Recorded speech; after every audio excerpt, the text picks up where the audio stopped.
Last week, the United Nations outdid itself in anti-Israel bashing and irrelevance. 6 UN resolutions were voted against Israel. Mind you, none against the jihadists committing unspeakable atrocities throughout the world.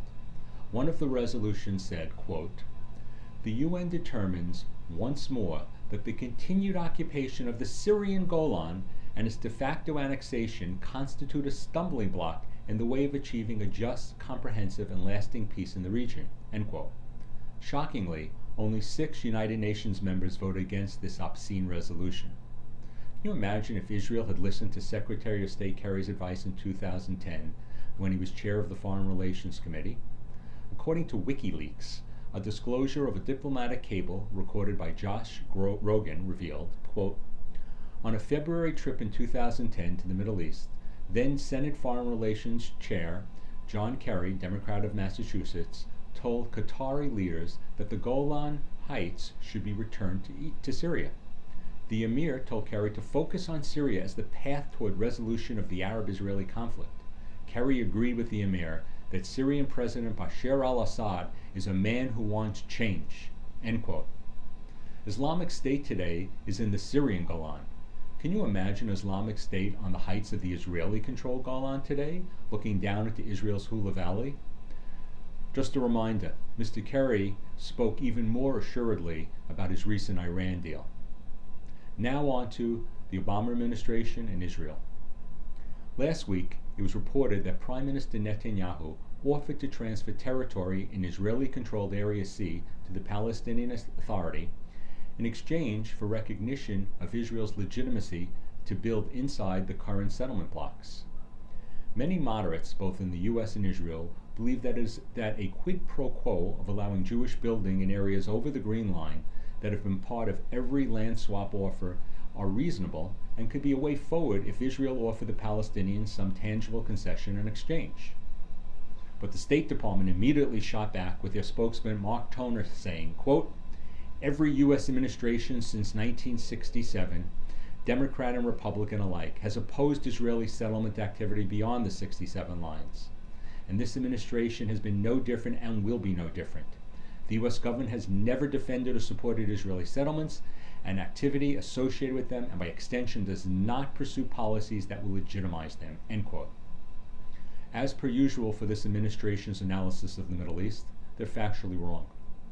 Israeli rights over the Green Line are both embedded in United Nations Security Council Resolution 242, which clearly called for a territorial alteration in areas over the 1949 Armistice Line, as Israeli lines were then, as well as now, indefensible. In addition, a non-politicized reading of international law makes clear the legality of adjusting the lines of disputed territory. Israel has attacked and conquered that territory in a defensive war in 1948, where there was no clear stakeholders to that territory. According to international law, not the State Department's biased reading, an adjustment is not stealing Palestinian territory, but is legal according to the law. They and their UN allies purposely obscure the difference between international law and political desires. The State Department also chooses to ignore the very inconvenient letter of President George W. Bush to Prime Minister Ariel Sharon in 2004. Quote, it said, "As part of a final peace settlement, Israel must have secure and recognized borders, which should emerge from negotiations between the parties in accordance with UN Security Council Resolutions 242 and 338. In light of new realities on the ground, including already existing major Israel population centers, it is unrealistic to expect the outcome of final status negotiations to be a full and complete return to the armistice lines of 49, and all previous efforts to negotiate a two-state solution have reached the same conclusion." End quote. Taking the Obama administration statement to its logical conclusion, the Jewish quarter of the Old City of Jerusalem is an illegal settlement which no U.S. administration has ever sanctioned. Wrong again, Mr. Obama. Former National Security Advisor to George Bush, Elliot Abrams, wrote in 2009 that, quote, "On settlements, we also agreed on principles that would permit some continuing growth. The deal agreed that Israel would not construct beyond the existing settlement lines, but could build within the settlement blocks." In 2009, Mr. Obama created a new reality as part of creating daylight between the U.S. and Israel, and reneged on a clear presidential promise to Israel that should have been sacrosanct, or else America's promises to allies are meaningless. America's credibility in the Middle East and beyond has been left in tatters for many reasons.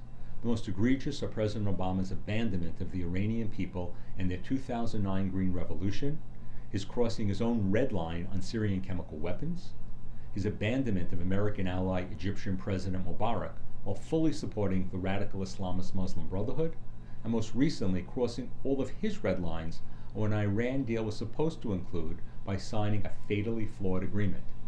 No wonder Israel and the entire Sunni Arab world don't trust America's word under this administration.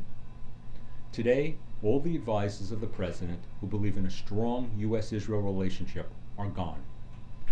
Obama insider, Ambassador Dennis Ross, in his new book, Doomed to Succeed, describes U.S. National Security Advisor Susan Rice as representative of the administration's animus to Israel. Ross wrote, quote, "She nearly always took the view that the Israelis were hurting us and never took our needs into account.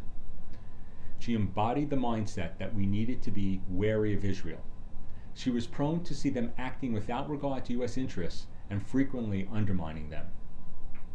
According to Ross, Susan Rice said, quote, "We can't let them tell us what to say. We cannot trust them.